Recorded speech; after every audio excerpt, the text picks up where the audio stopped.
Just finished uploading my kitchen tour video. If you'd like to come and have a look with me, I can show you around and tell you what sort of things I did and what I used to create this space in my house. So here we are entering the kitchen from the old stable, which is now a laundry room and a downstairs loo. But coming in, this room was completely derelict about 12 years ago when we renovated it.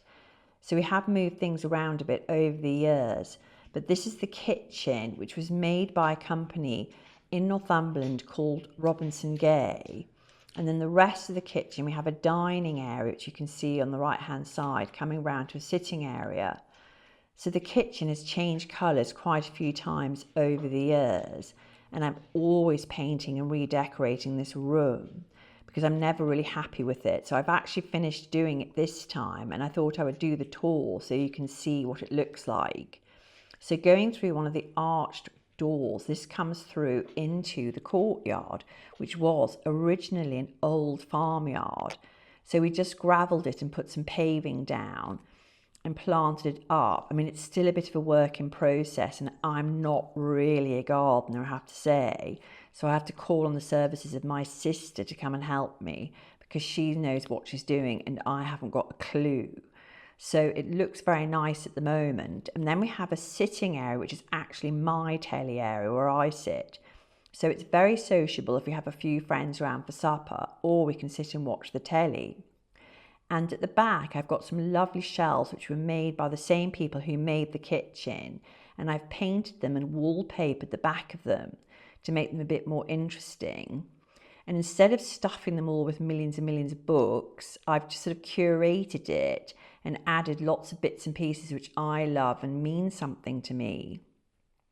I think it's really important not to make a bookcase like this look too full.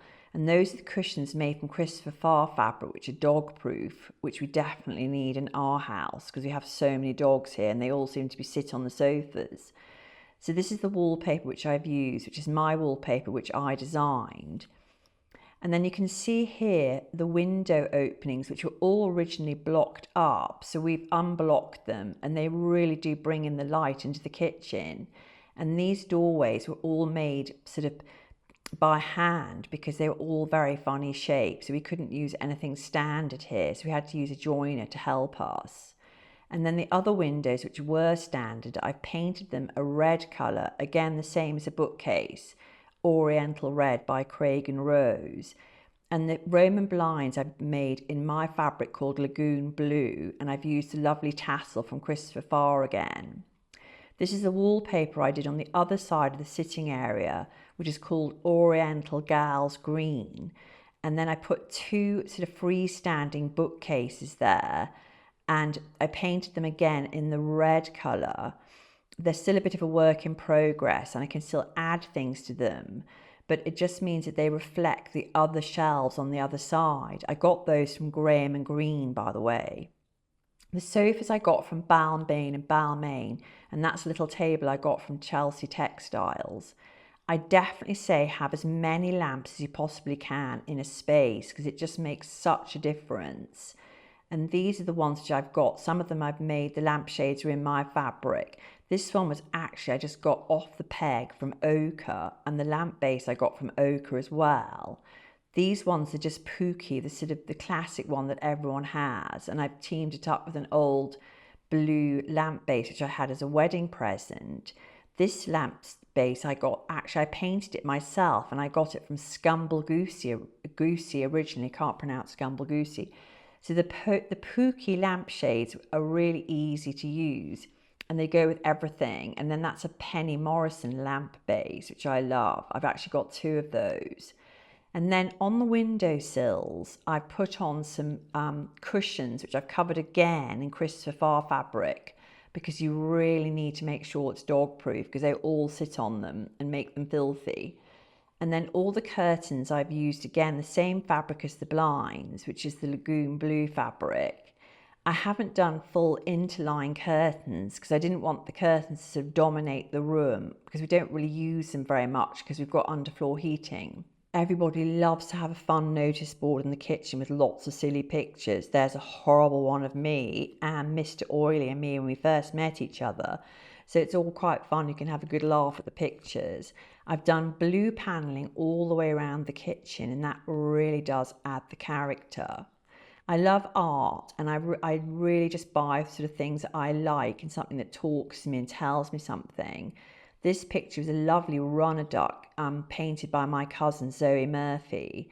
The doors in the kitchen are just standard off the shelf, and I put some coloured quarter lights in them and just stained them really, and that was it.